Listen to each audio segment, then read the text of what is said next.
It's really interesting to me when you look at white fragility is that people, you can't be what you can't see.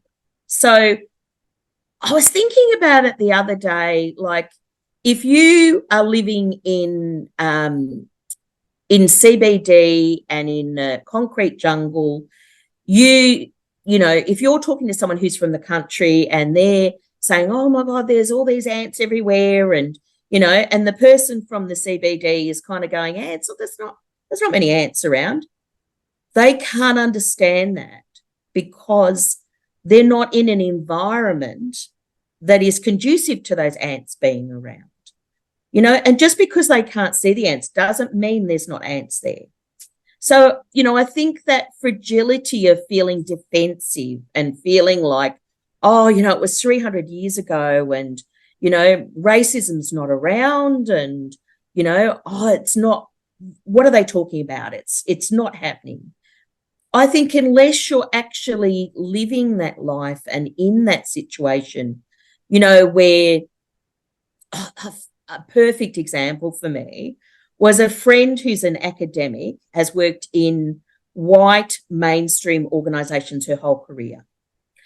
And she's just started working in an Aboriginal organisation recently. Now, of course, when she's put in her applications, she's now working for an Aboriginal organisation.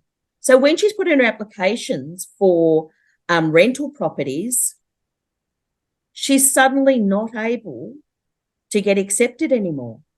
And she was saying to me the other day, it's really interesting to me that people's perceptions, because I'm working for an Aboriginal organisation, that I might be an Aboriginal person, and suddenly after all my life, never having problems with getting rental properties, I'm suddenly I'm having problems with getting a rental property. Mm. So she said to me, I didn't understand before what racism was. And she said little things like that, are really starting to make me realise. And I think her fragility in being able to accept that is the reality for most Aboriginal people, and that is it's even more than that. I really realise we carry this everywhere we go and everything we do. We've got to think about, are we going to disclose? Are we Aboriginal? Are we safe to say we're Aboriginal? Are we going to be able to get that job? Are we going to be able to get that rental property? Are we going to be able to get that loan? I think about my mum and dad when they were starting out. My dad came from a, white Anglo-Saxon family. If he went to get a loan for, a car, no problems at all. No one would think twice about it. But when my mum went to go for a car loan, it was a totally different thing. The bank perceived them as different people. Mm. The bank had this perception of what an Aboriginal person is and what an Aboriginal person might be like with paying that loan compared to what, a white Anglo-Saxon, person is with getting that loan. And, it was really interesting sort of thinking about that through my life and how people treated my dad and how people treated my mum. So even though I don't look Aboriginal, I was watching that and observing it and seeing how the police interacted with my dad or with my mum or with, not getting served at the post office.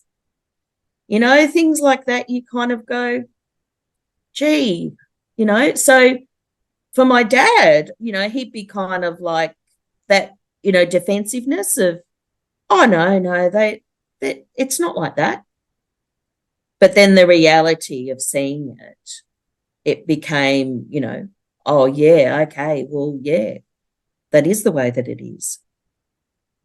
So I think if you're not experiencing it, you don't understand. And it takes a very strong person not to feel, I think the classic is, saying sorry. You know, you get that all the time where people say, well, wasn't me. You know, I didn't do it. And I keep on saying to them, yeah, but if your mum dies, I'm not responsible for her dying. I wasn't anything to do with how she died. I'm still going to say, I'm really sorry you lost your mum. So that fragility in feeling defensive of it's not me, I didn't do it, I'm not racist, I'm, you know, not responsible. I think that really shows you that, you know, feeling of, you know, fragility, of feeling fragile about the conversation, defensive about it.